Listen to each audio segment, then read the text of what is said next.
sudden growl and flings the book away from her. It hits the grass with a subdued thud, its pages fluttering closed. There it lies, surrounded by grass. She gets to her feet. She doesn't do it as anybody else would, gradually moving from sitting to standing. She leaps, she starts, she bounds. She seems to stamp on the soil as she rises, as if, like Rumpelstiltskin, she would crack it open. Standing, she is at once confronted by the sight of a farmer in the lane, driving a flock of sheep, a switch in one hand, a dog darting about him. These sheep encapsulate what she hates about her home: their shredded, filthy backsides, their numb-faced stupidity, their witless bleating. She would like to drive them all into a threshing machine, over the cliff, anything, just to rid herself of the sight. She turns away from the sheep, away from the house. She keeps only the sea in her sights. She has had a creeping fear of late that what she wants most, for her life to begin, to take on some meaning, to turn from blurred monochrome into glorious technicolor, may pass her by. That she might not recognize it if it comes her way, might fail to grasp for it. She is closing her eyes to the sea, to the presence of the cast-aside book, when there is the sound of feet thudding through grass and a voice saying, "Sandra?" She snaps upright as if she has received an electric shock. "Alexandra," she corrects. This is her name, given to her at birth, but her mother later decided she didn't like it and shortened it to its final syllables. "Alexandra," the child repeats obediently.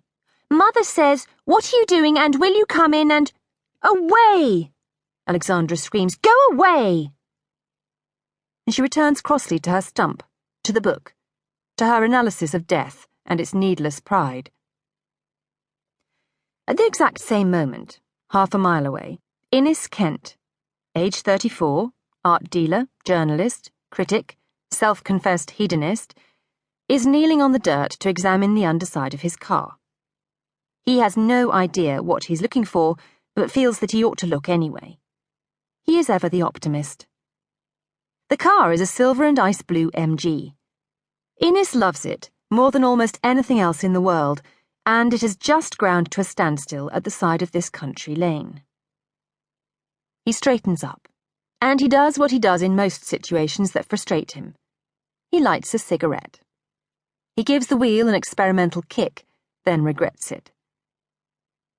Innes has been in St. Ives, visiting the studio of an artist whose work he'd been hoping to buy.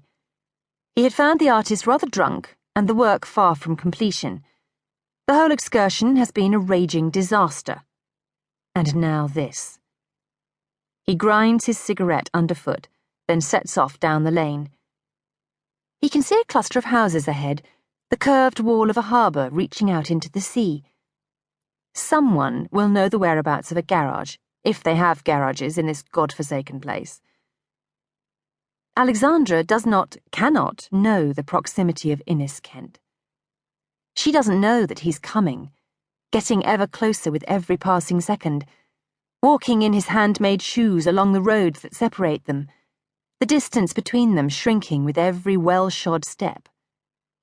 Life, as she will know it, is about to begin, but she is absorbed, finally, in her reading, in a long-dead man's struggle with mortality. As Innes Kent turns into her road, Alexandra raises her head. She places the book on the ground again, this time more gently, and stretches, her arms held high. She twirls a strand of hair between finger and thumb, hooks a daisy between her toes and plucks it. She has always had gymnastic joints. It is something of which she is rather proud. She does this again and again until all 8 gaps between her toes hold the frank yellow eye of a daisy. Innes comes to a halt beside a gap in a thick hedge. He peers through. A pretty sort of country house with bushes, grass, flowers, that kind of thing. A garden, he supposes. Then he sees, close by, seated under a tree, a woman. Innes's interest never fails to be piqued by the proximity of a woman.